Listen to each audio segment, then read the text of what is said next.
Tweets of the week. Yes, it is time. I keep forgetting I have this segment, but I do. So let's get to it. These are tweets that I collect over the course of the week, or sometimes the night before because I forget I'm going to do the segment. But let's go through them. These are some tweets that stood out to me this week, starting with this from Esther Chu, MD. My children asked to travel abroad during a global pandemic. Wanting to be a good parent, I said, that's ridiculous. Now, if you don't get the context of this, this is in reference to Ted Cruz. Ted Cruz said in a statement about why he went to Cancun, Mexico during the Texas winter crisis, that he said, well, my kids wanted to go to Cancun. Being a good dad, I went. Can you imagine a liberal said that? How conservatives would be going after them. Oh, what, you just do whatever kids say? The idea that your kids want to go to Cancun, so you just go. When it is your job as a senator to be around, maybe during a crisis, to help a little bit. But anyways, Esther Chu here with a funny tweet pointing that out. Ash Sarkar tweeting out here, funny how it's actually replying to this, a couple of diversity hires from Nigel. Ash Sarkar says, funny how it's always asked of people of color is, quote, did you get this job because of diversity? And yet nobody asks white people or men or people from wealthy backgrounds if they got where they are because of the structural discrimination which operates in their favor.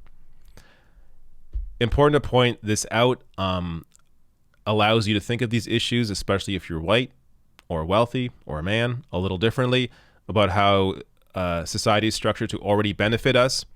So the idea of discussing or complaining about diversity hires is just ridiculous when you look at how the system is structured and how it has historically pushed back against anybody else that isn't wealthy, white, or a man.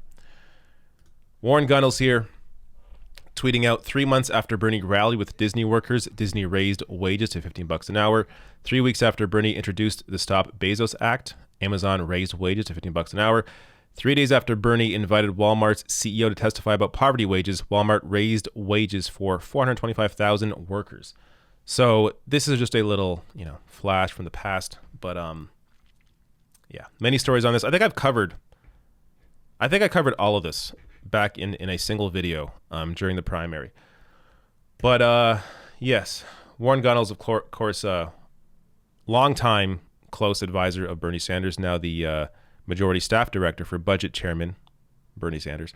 Warren Gunnels is fantastic, and just a reminder here of the kind of work that Bernie has accomplished in his position without really, having to be the president, but using his power, his stature to push issues like this and actually get these massive corporations to follow through.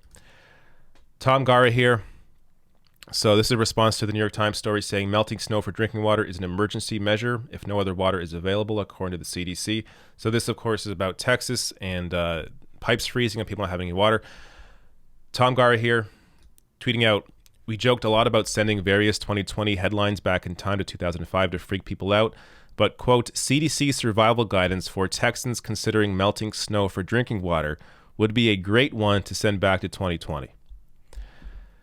If only we could send some of this stuff back to 2005, 1990s to show people the impact of the climate crisis, the extreme weather that would be created because of it, and the kind of situations people would be in.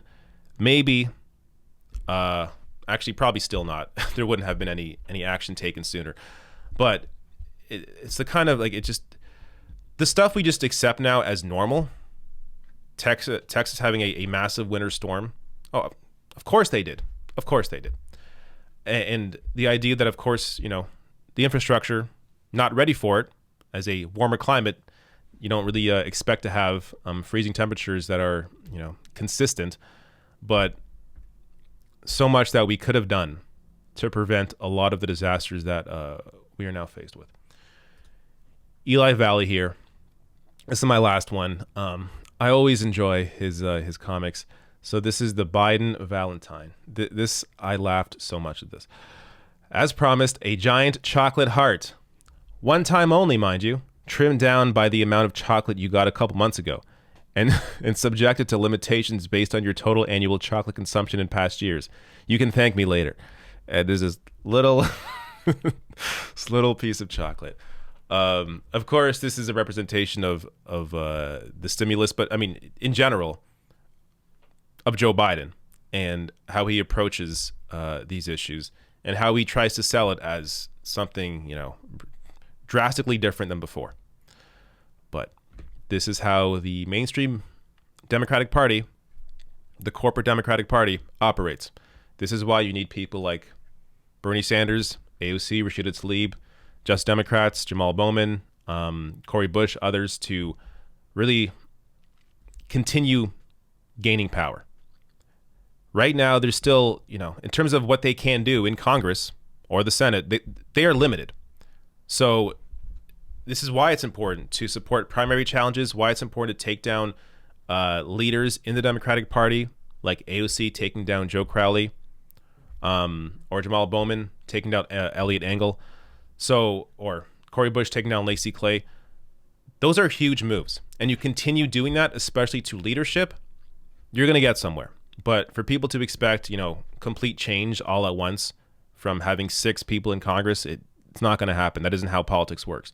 But that sustained pressure, that continued fight, and getting out these people in power is vitally important. And of course, continuing to criticize how little people are getting right now from Joe Biden, very important piece of all this.